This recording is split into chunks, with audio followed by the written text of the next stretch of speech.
El drama de Jesús, parte segunda, la vida pública, capítulo segundo, la tentación de Cristo. Ni bien Jesús había sido bautizado, cuando el Espíritu de Dios lo impulsó con gran vehemencia al desierto para ser tentado por el diablo.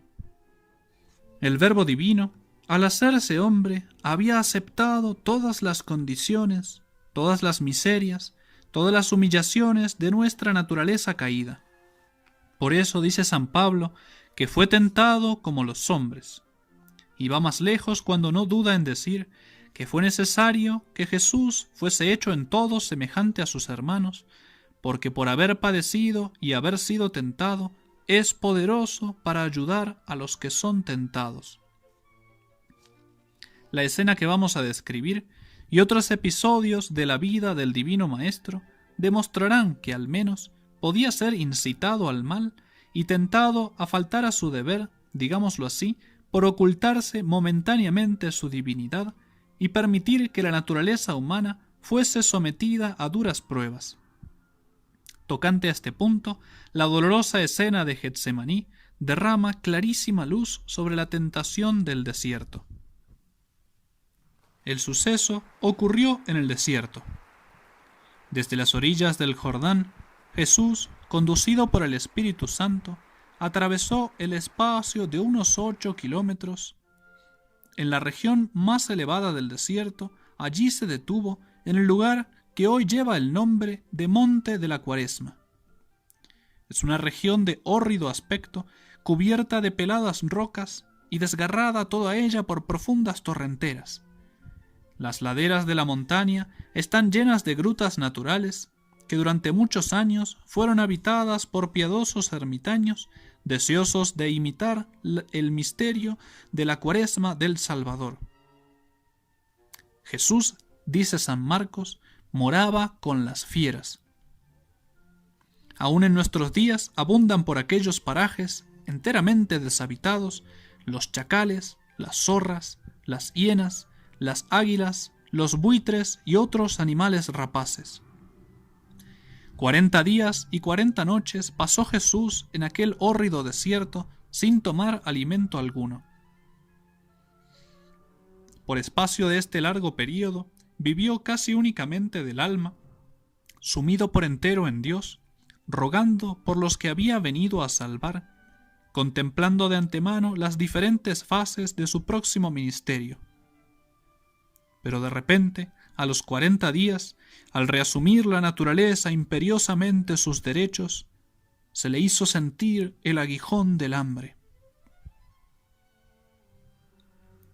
Este momento, propicio para la tentación, por estar entonces debilitado el ser humano, fue el que aprovechó Satanás para tender a Jesús el primer lazo. El Evangelio nos muestra al príncipe de los demonios acercándose de manera insidiosa, como las serpientes, pero muy probablemente debajo de forma humana. Contando con el hambre que padecía el Salvador, quiso darle por este lado el primer golpe. «Si eres el Hijo de Dios», le dijo, «di que estas piedras se conviertan en panes». Al hablar de este modo, señalaba a Satanás con el dedo, o quizás la tenía en sus manos, algunas de las incontables piedras que cubren la superficie del desierto de la cuarentena. Al decir, «si eres el Hijo de Dios», muestra que hasta cierto punto conocía la naturaleza y la misión de Jesús. Se proponía, con esta primera tentación, apremiar a Jesús para que utilizase en interés personal, sin ninguna necesidad, el don de hacer milagros que sin duda le había sido concedido si verdaderamente era el Mesías. ¿Por qué el Hijo de Dios había de sufrir hambre como un simple mortal en aquel desierto, cuando tan fácil le era procurarse, sin más que una palabra, un alimento nutritivo? Hábil era la sugestión. Para aclarar un poco las tentaciones, permítasenos señalar 2 detalles del contexto histórico que hay que tener en cuenta. En primer lugar, la noción equivocada del Mesías que tenían los judíos en tiempo de nuestro Señor. Por supuesto que esperaban al Mesías y esperaban que el Mesías fuese un hombre santo y lleno de toda clase de dones. Debía poseer el don de hacer milagros, debía manifestarse en Israel como rey, y ya empezaron a pensar como conquistador, bajo cuyo reinado el pueblo judío dominaría el mundo entero a fuerza de guerras. Se habían forjado, por decirlo en términos modernos, una especie de superhéroe, héroe a lo Hollywood, esperaban un Mesías casi Superman. Y en segundo lugar, el momento particular de la vida de Cristo. Jesús estaba a punto de manifestarse como Mesías prometido. Acaba de ser bautizado y ser señalado por el Bautista como Mesías, y va a comenzar ahora su vida pública. Las tres tentaciones que vamos a ver no son simplemente tentación de gula, vanagloria y ambición. Son tentaciones diseñadas para ofrecer al Mesías pecados sutiles, justo en el momento en que debe manifestarse como Mesías, en que debe comenzar su vida pública.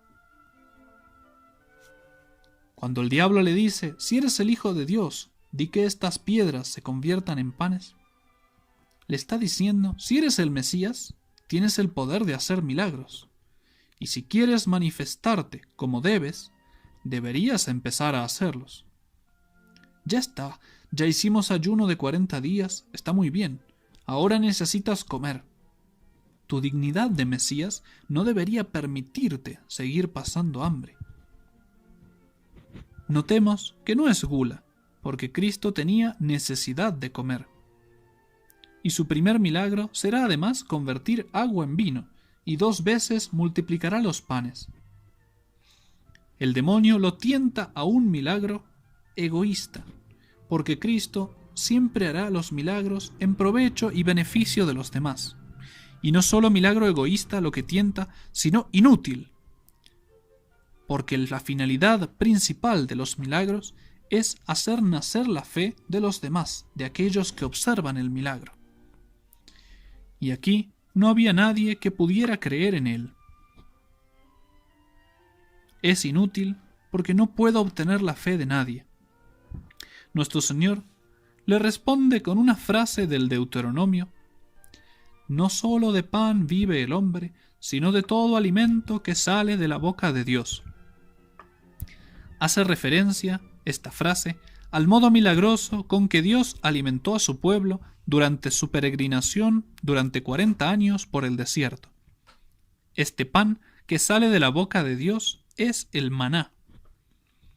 Así como Dios se preocupó de que los hebreos no pasaran hambre en el desierto, y no dudó en recurrir a un milagro continuado no durante 40 días, sino durante 40 años.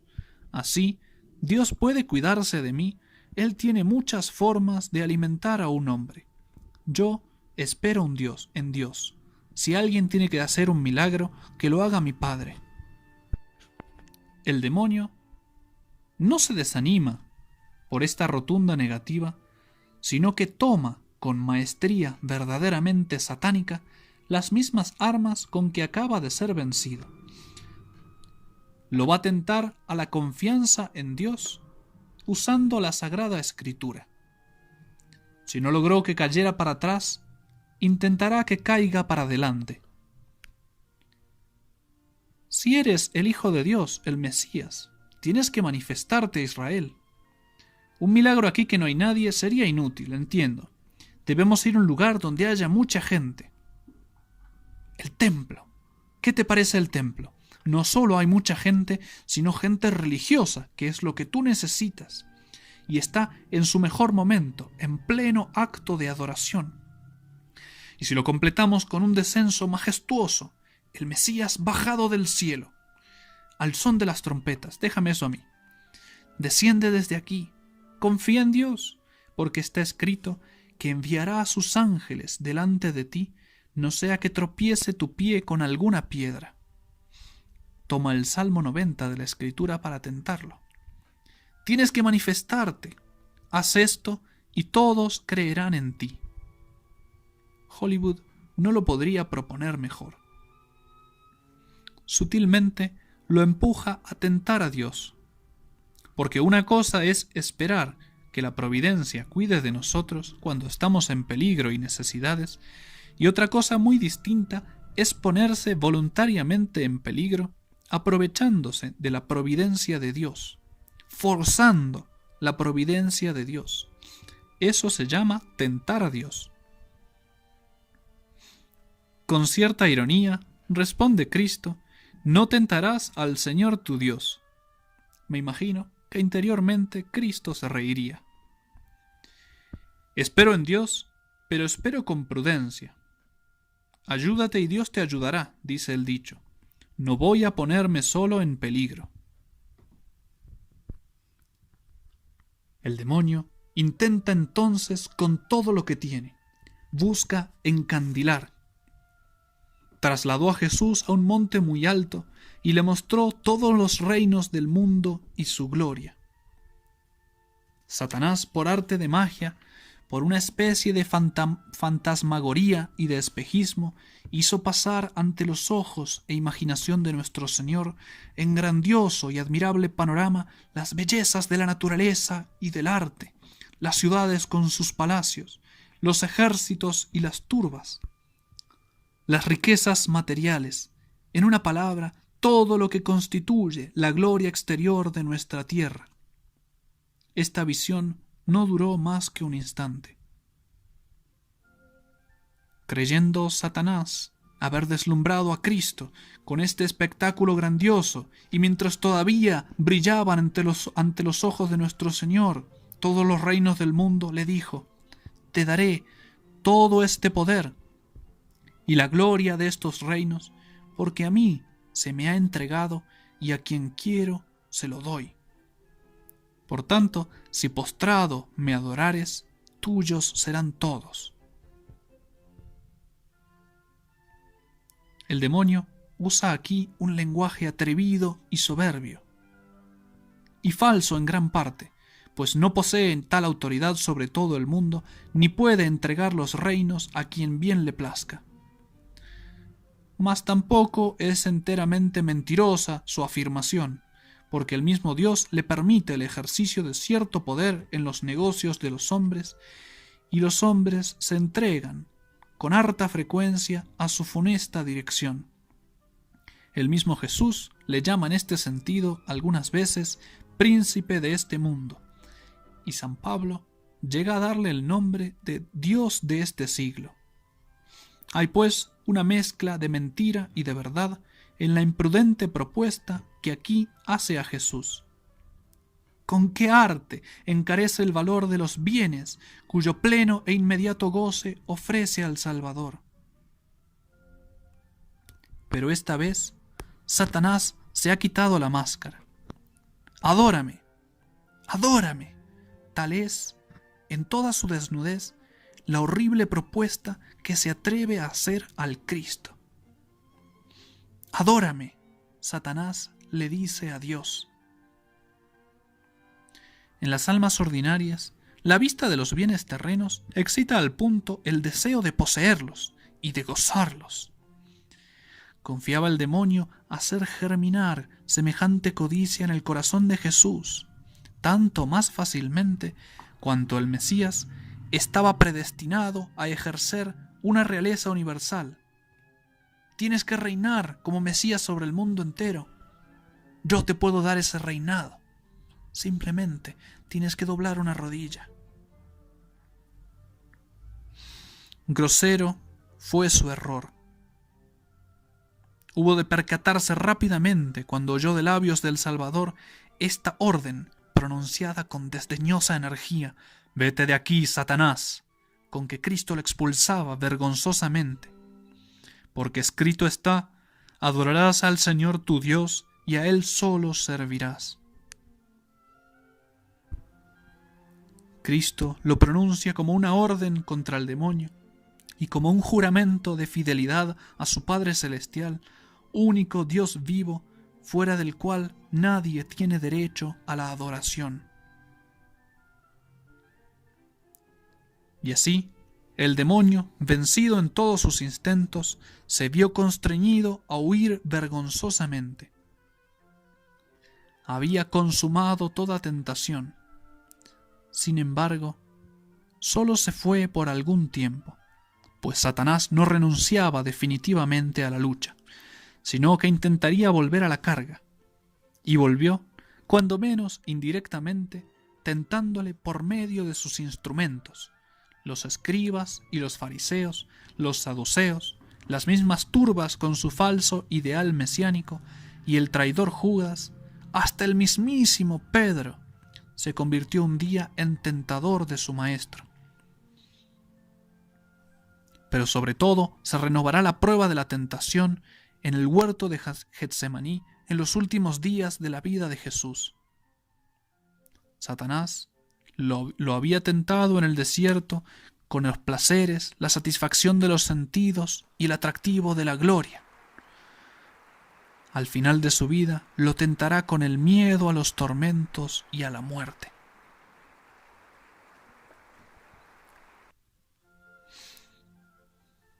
Cuando el demonio lo tentó a hacer un milagro para saciar su hambre, Cristo respondió con la confianza en Dios. Cristo esperó que Dios saciaría su hambre, y he aquí que después de haberse marchado el demonio, se acercaron los ángeles para servirle. «¿Qué quiere, mi señor?», postrado de rodillas, dijo el ángel más esbelto. «Ve a Nazaret, hijo mío, ve a Nazaret, párate frente a la puerta de mi madre, la Virgen, y pídele alimento, comida, la que ella sabe que me gusta». Los ángeles batieron sus alas, presuroso. Se elevaron hacia el firmamento y detuvieron su vuelo en la humilde Nazaret. Se postraron de rodillas por el suelo y ante la Virgen, su reina y soberana: «Señora, ¿sí? Vuestro hijo pide comida». La Virgen sonríe, llena de amor, de ternura y de santo orgullo, y les dice: «Es mi hijo, siempre ha preferido mi comida».